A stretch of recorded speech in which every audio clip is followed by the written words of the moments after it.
उस अटल भक्त की भक्ति की गाथा सुनते हैं जो हमें भगवान की सच्ची भक्ति का मार्ग दिखाती है और हमारे हृदय में उस भक्ति को जागृत करती है जो हमें आत्मिक शांति और मोक्ष की ओर ले जाती है। ठाकुर जी अपने भक्तों को रिझाने के लिए उनकी भक्ति से प्रसन्न होकर जाने कैसी कैसी लीलाएं करते रहते हैं। ऐसे ही एक लीला घटित हुई थी वृंदावन में। आप में से कौन कौन लोग वृंदावन जा चुके हैं, कितने लोगों को सौभाग्य मिल चुका है, कमेंट बॉक्स में हो सके तो जरूर बताइएगा। तो ऐसी ही एक लीला घटित हुई थी श्री सनातन गोस्वामी जी के सामने महावन में।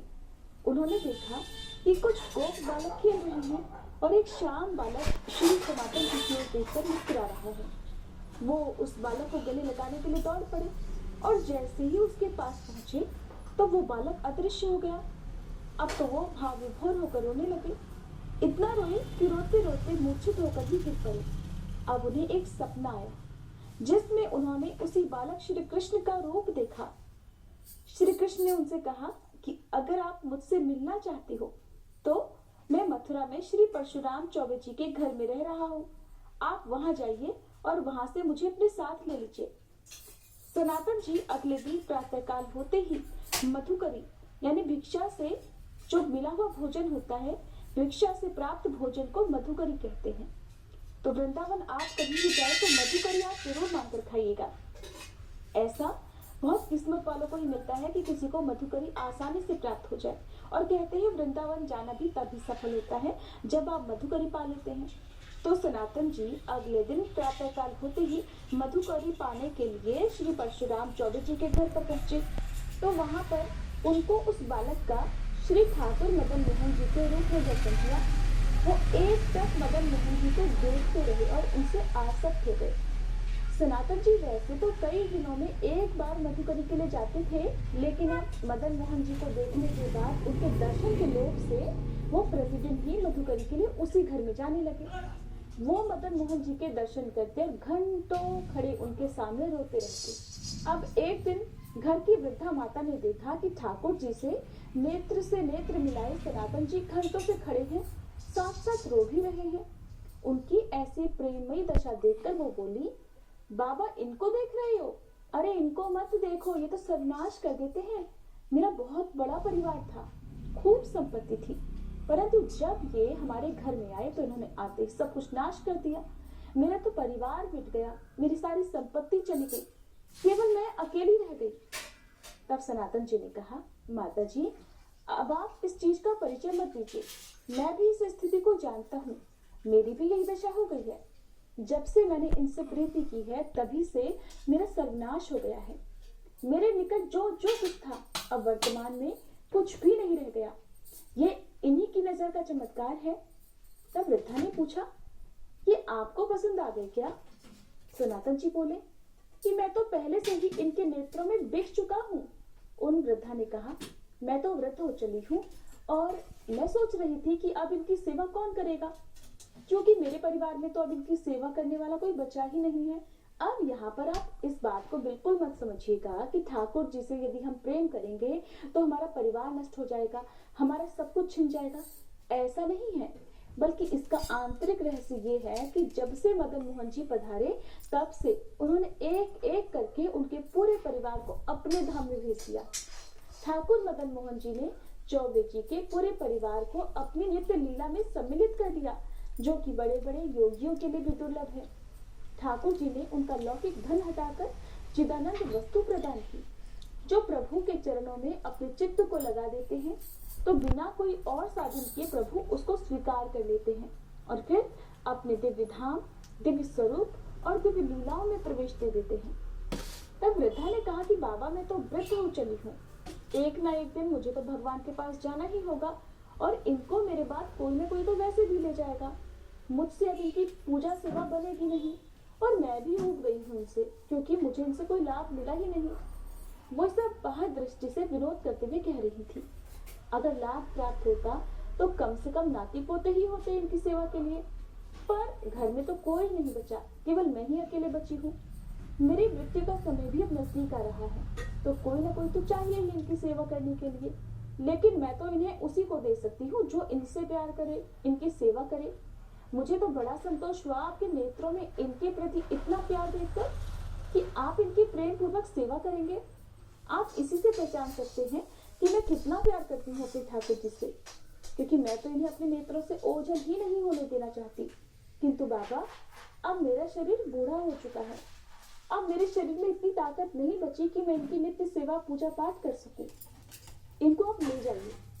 तब श्री सनातन गोस्वामी जी ने कहा कि मैया, यदि ऐसी बात है तो आप मुझे इन्हें तुरंत दे दीजिए, नहीं मैं आज ही अपने संग ले जाऊंगा।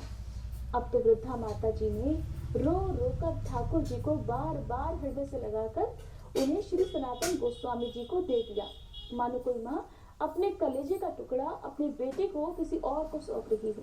अब तो श्री सनातन गोस्वामी जी अत्यंत प्रसन्न होकर ठाकुर मदन मोहन जी को श्री धाम वृंदावन में ले आए। फिर उन्होंने आदित्य टीला में श्री ठाकुर मदन मोहन जी महाराज को विराजमान कर दिया। वृंदावन में जिस टीले पर लाल पत्थर का मंदिर है उसे आदित्य टीला कहते हैं। अब तो सनातन जी की दिनचर्या में पेट भरने के लिए, उदर पोषण के लिए केवल मधुकरी वृत्ति यानी मांगकर भोजन पाना ही था। हफ्ते में एक दिन वो भोजन ले जाते और कई दिनों तक उसका प्रयोग करते, परंतु अब उनकी कुटिया में ठाकुर जी आ गए थे।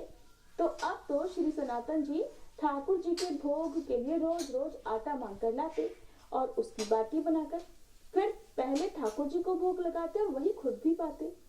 ठाकुर जी को जब वो भोग अर्पित करते तो ठाकुर जी बड़ा बुरा मुंह बनाते, क्योंकि चौबे जी के यहाँ तो उनको मलाई रबड़ी मिलती थी और यहाँ उनको केवल सूखी बाटी मिल रही थी, फीकी बाटी जिसमें नमक भी नहीं होता था। ठाकुर जी तो कुछ नहीं कह पाते थे, केवल मुंह बनाकर रह जाते थे। अब एक दिन हिम्मत करके ठाकुर जी डरते हुए सनातन गोस्वामी जी से बोले, अब जरा यहाँ पर ध्यान से देखिए, ये है प्रेम का बल। जैसे कोई बच्चा अपने बड़ों से डरता है, ऐसे ही समस्त ब्रह्मांडों के मालिक ठाकुर जी डरते थे सनातन गोस्वामी जी से। तो उनसे डरते डरते कहने लगे, बाबा ये सूखी बाटी मेरे गले से नहीं उतरती, आप ये जली हुई बाटी मुझे भोग लगाते हैं, मेरे पेट में दर्द होने लगता है और ये तो मेरे गले से नीचे नहीं उतरती, ये सूखी सी होती है, एकदम फीकी होती है, थोड़ा सा नमक तो डाल दिया कीजिए। श्री मदन मोहन जी के मुख से ये सुनकर सनातन जी मुस्कुराए और बोले, देखो ठाकुर जी, मुझे चैतन्य महाप्रभु ने वृंदावन में वैराग्य से रहने की आज्ञा दी है। अब मैं समझ गया, आप मुझे फिर फंसाना चाहते हैं, और वैसे भी आप तो बचपन से ही चटोरे हैं। आप कभी यशोदा मैया के द्वारा दिए हुए माखन से तृप्त ही नहीं होते थे। पहुंच जाते थे गोपियों के घर पर और वहां जाकर बाल लीला करके 10-20 घरों से माखन जब तक आप नहीं पा लेते थे तब तक आप तृप्त ही नहीं होते थे। और आज आप ये कह रहे हैं कि बाबा थोड़ा सा नमक मांग कर लाना। आज अगर मैं नमक ले आया तो फिर कल कहेंगे कि बाबा नमक तो हो गया, अगर थोड़ा घी में डुबो तो अच्छा होगा। और फिर मैं जब घी और नमक के साथ बाटी आपको दूंगा तो एक दिन आप ये कहने लगोगे कि बाबा थोड़ा मीठा मिल जाता तो अच्छा होता। ठाकुर जी, मैं इस चक्कर में भला कहाँ तक व्यवस्था करूंगा। मैं तो महाप्रभु की आज्ञा के अनुसार वैराग्य से ही रहूंगा। मेरे पास तो आपको ये सूखी बाटी ही खाने को मिलेगी। और आप ये जो मांगे रख रहे हैं ना मेरे सामने, अगर आप चाहें तो खुद से अपनी मांगे पूर्ण कर लीजिए। मेरी तरफ से तो ये सारी व्यवस्थाएं नहीं होने वाली है। मैं तो पूर्ण वैरागी ही रहूंगा। मेरे पास ना आपको नमक मिलेगा, ना घी मिलेगा, ना मीठा मिलेगा। खानी है तो ये सूखी बाटी खा लो। मुझसे नहीं हो पाएंगी ये सारी व्यवस्थाएं। आप अपनी व्यवस्थाएं खुद कर लीजिए। ठाकुर जी ने ये उत्तर सुना तो कहने लगे कि अच्छा, आप फिर मुझे ये आदेश दे रहे हैं ना कि मैं अपनी व्यवस्था खुद ही कर लूं।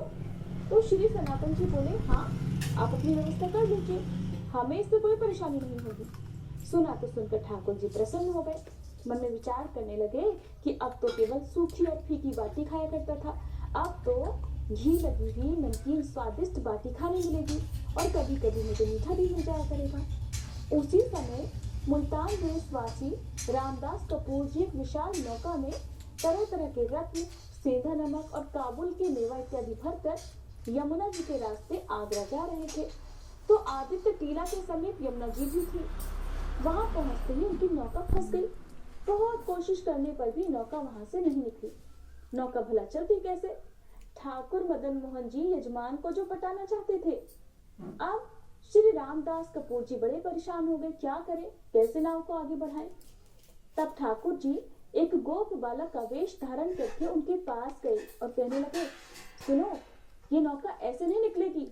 वो संत भगवान श्री सनातन गोस्वामी जी बैठे हैं ना उस वृक्ष के नीचे, जरा आप वहां जाइए, दंडवत कीजिए, उनसे मन्नत मांगिए, तभी आपकी नौका निकल पाएगी। अब तो रामदास जी तुरंत श्री सनातन गोस्वामी जी के पास गए। वो प्रिया प्रीतम के चिंतन में डूबे हुए थे। उन्होंने आकर उन्हें साष्टांग प्रणाम किया, फिर कहने लगे, मेरी रक्षा कीजिए, मैं एक व्यापारी हूँ, मेरी नाव फंस गई है और मैंने हर उपाय करके देख लिया, लेकिन मेरी नाव नहीं निकल पा रही। आप